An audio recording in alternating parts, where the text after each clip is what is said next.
ओम श्री गणेशाय नमः। ओम श्री गणेशाय नमः। ओम श्री गणेशाय नमः। ओम नमः शिवाय। ओम नमः शिवाय। ओम नमः शिवाय। देवियों, सज्जनों, साथियों, दोस्तों, भक्तों, सभी को नमस्कार। कथा प्रारंभ करते हैं। आज हम शुरू करने जा रहे हैं उमा संहिता नवम खंड। तो कथा प्रारंभ करते हैं। ऋषि बोले, हे सूत जी, आप बड़े भाग्यशाली और शिव जी के अनन्य भक्त हैं। आपको हमारा नमस्कार। अब कृपा आप हमें उमा संहिता को सुनाएं, जिसमें माता पार्वती के साथ भगवान शिव जी की सुंदर अद्भुत लीलाएं हैं। सूत जी बोले, हे ऋषियों, आप मोक्ष एवं भोग प्रदान करने वाले शिव जी के चरित्र को सुनिए। उन्हें पूर्व काल में संत कुमार जी ने श्री व्यास जी को सुनाया था। सनत कुमार जी बोले, हे व्यास जी, भगवान श्री कृष्ण पुत्र प्राप्ति हेतु कैलाश पर तपस्या करने के लिए गए। वहां पर उन्होंने उपमन्यु को तप करते देखा। श्री कृष्ण ने उपमन्यु को प्रणाम करके कहा, आप तो शिव जी के भक्त हैं, मैं भी पुत्र प्राप्ति हेतु शंकर भगवान की आराधना करने आया हूँ, इसलिए आप मुझे शिव जी की महिमा बताइए, जिससे भक्ति में होकर मैं भी तपस्या कर सकूं। यह सुनकर उपमन्यु बोले, हे श्री कृष्ण जी, एक बार मैंने तप करते भगवान शंकर जी के दर्शन किए तो देखा कि ब्रह्मा आदि देवता उनकी सेवा लीन थे। मैंने शिव जी के पास अनेक गुण एवं परम दिव्य अस्त्र शस्त्रों को देखा। शिव जी का त्रिशूल तो इतना तेजस्वी है कि वह समुद्र को भी सुखाने की क्षमता रखता है। उस त्रिशूल के द्वारा ही भगवान शिव जी ने लवणासुर का वध किया था। मैंने त्रिशूल के अतिरिक्त उनके पास फरसा भी देखा था। उसकी तीनों शाखाएं भावों के समान थी। ये सूर्य तथा पाशधारी यम के समान थी। उस पर सर्प लिपटे हुए थे। वह प्रलय की अग्नि के समान तेज धारा वाला था। इस फरसे को भगवान शिव ने परशुराम को भेंट किया था। इस फरसे से उन्होंने 21 बार पृथ्वी को क्षत्रियों से रहित कर दिया था।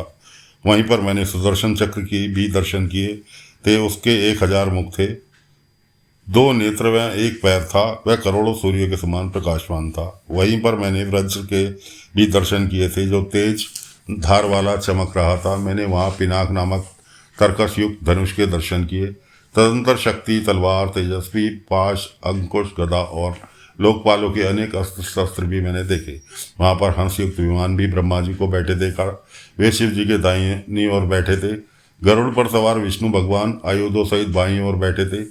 स्वयंभू आदि, मनु, भृगु और आदि ऋषि तथा इंद्र आदि देवता वहां पर उपस्थित थे। भगवान शिव के सामने नंदी त्रिशूल लिए बैठा था।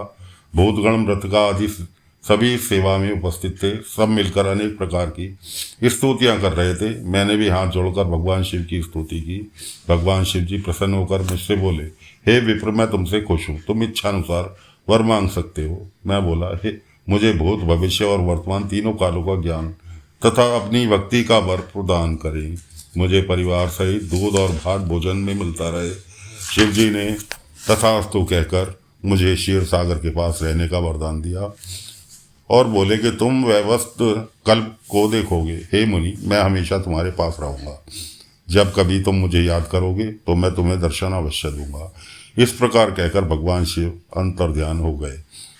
हे श्री कृष्ण, भगवान शंकर भगवान की कृपा से मुझे तीनों कालों का ज्ञान प्राप्त है। भगवान शिव ही दृष्टा, प्रधान पुरुष और सर्वेश्वर है।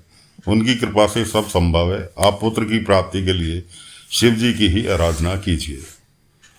श्री कृष्ण बोले, हे उपमन्यु जी, शिव जी की अर्चना से जो शिव भक्त हुए हैं और उन्हें जो सिद्धि प्राप्त हुई है, उनका वर्णन कीजिए। उपमन्यु बोले, हे श्री कृष्ण, हिरण्याकश्यप ने शिव जी की अर्चना वंदना की तो उसे उन्होंने 10 लाख वर्षों तक इंद्र का निष्कंटक राज्य प्रदान किया था।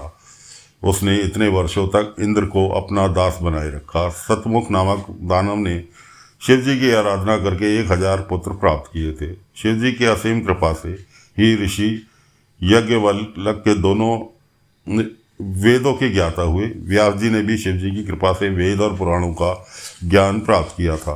प्राचीन काल की बात है, शिव जी को क्रोध आने पर पृथ्वी का जल सूख गया। तब देवताओं की प्रार्थना पर अपने कपाल से उन्होंने जल को निकाला था। राजा चित्रसेन भी शिव जी की कृपा से शत्रुओं पर विजय पाने में सफल हुए और निर्भय बनकर शिव जी की भक्ति में लीन हो गए। राजा चित्रसेन को देखकर का बालक श्रीकट भी शिव जी का भक्त बन गया। शिव जी के सोमवार के व्रत के प्रभाव से सिमंतनी पत्नी के द्वारा अपने पति चित्रांग के यमुना में डूबने पर भी मृत्यु से रक्षा हुई।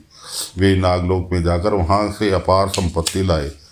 चंचला वैश्या की गोकर्ण क्षेत्र में जाकर तर गई। उसने अपने दुराचारी पति बिंदु को भी सदगति दिलाई। महाकाल नाम के महापापी और हिंसक व्याध को शिव जी की पूजा करने से सदगति प्राप्त हुई। ऋषि दुर्वासा जी तो शिव भक्तों में प्रसिद्ध हैं। प्रजापति ब्रह्मा जी शिव भक्ति से ही सृष्टि की रचना करने में सफल हुए। मार्कंडेय मुनि शिव जी की अर्चना करने से ही अजर अमर तथा शक्ति संपन्न हुए। शांडिल्य ऋषि संसार में शिव भक्ति के कारण प्रसिद्ध हुए एवं पूजनीय हुए हैं। हे श्री कृष्ण, इस प्रकार शिव की पूजा अर्चना करने से अनेक व्यक्तियों को सिद्धियां प्राप्त हुई है। आप भी शिव जी की अर्चना करके पुत्र प्राप्त करें। ऋषि उपमन्यु बोले, हे श्री कृष्ण, आप शीघ्र ही शिव जी की तपस्या द्वारा उनके दर्शनों को प्राप्त होंगे।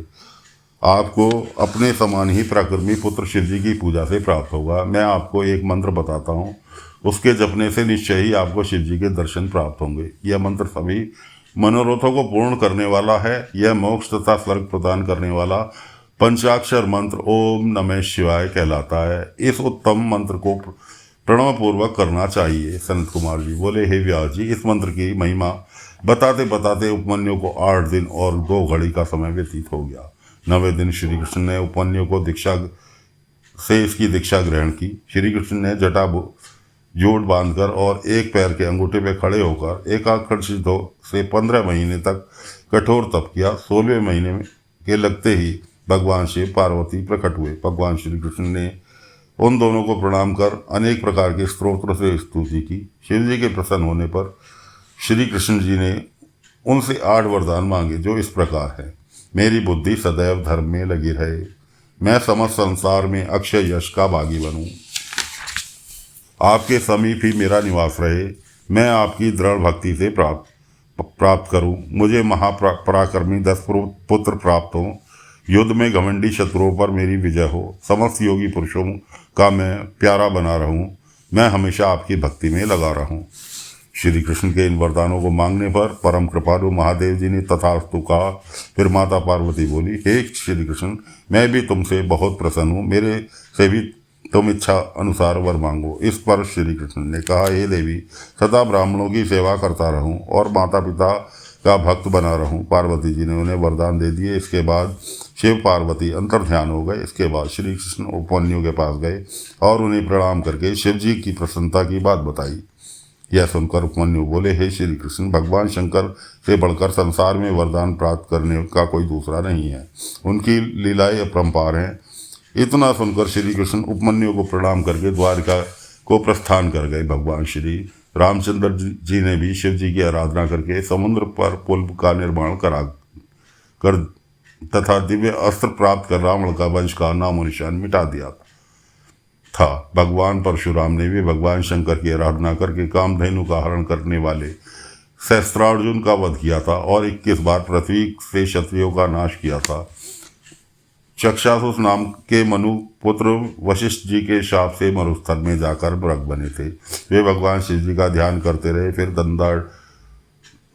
दंडकारण्य में रहने लगे। बाद में वे शिव जी की कृपा से गणेश जी के गण बन गए थे। गार्ग्य मुनि की तपस्या से प्रसन्न होकर भगवान शिव जी ने उन्हें त्रिकाल दाता ज्ञाता दक्ष 1000 पुत्र प्राप्त तथा सरस्वती नदी पार करने की सामर्थ्य प्रदान की थी। गालब नाम के एक ब्राह्मण ने अपने पिता को, जो एक ब्राह्मण के श्राप से मर गया था, शिव जी की कठिन तपस्या करके पुनः जीवित करा दिया था। इस प्रकार शिव पूजन का बहुत महात्म्य है।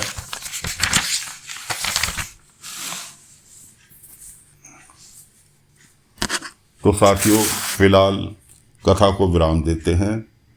अगले अंक में आगे की कथा लेकर फिर हाजिर होंगे। तब तक के लिए आज्ञा दीजिए। ओम नमः शिवाय, ओम नमः शिवाय, ओम नमः शिवाय।